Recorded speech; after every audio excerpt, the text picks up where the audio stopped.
Сёння давайте разом з вами присвятим час вивученню Слова Бога. Давайте праз словы Бібліі пацвердзім, што царква Бога заснавана Богам і прызнана ім як сапраўдная царква.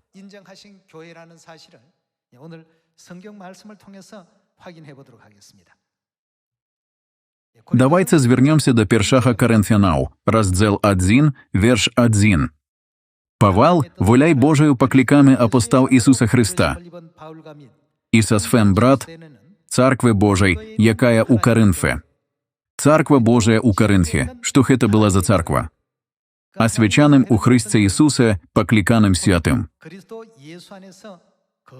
З усімі, хто закликає ім'я Господа нашаха Ісуса Христа у кожним месці, у іх і у нас.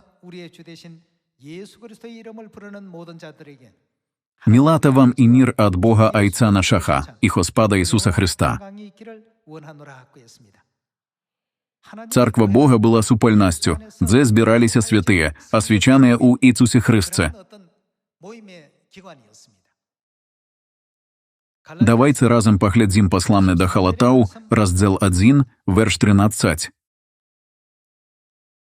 «Вы чулі пра мой ранейшы лад жыцця ў юдэйстве, як я жорстка праследаваў царкву Божую і спусташаў яе.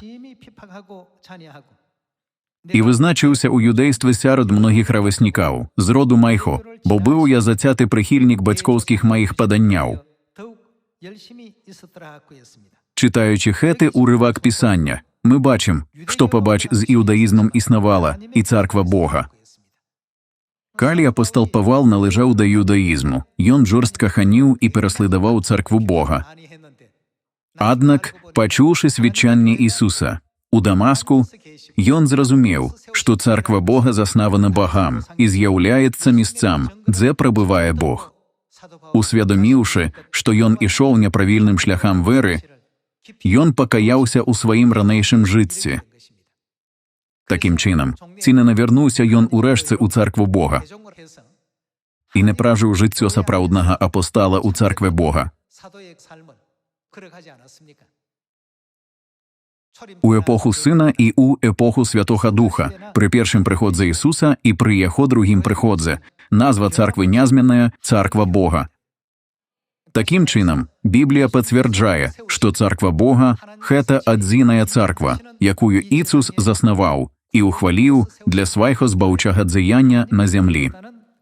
На гэтым я хацеў бы завершыць сённяшнюю прапаведь. Вялікі дзякуй.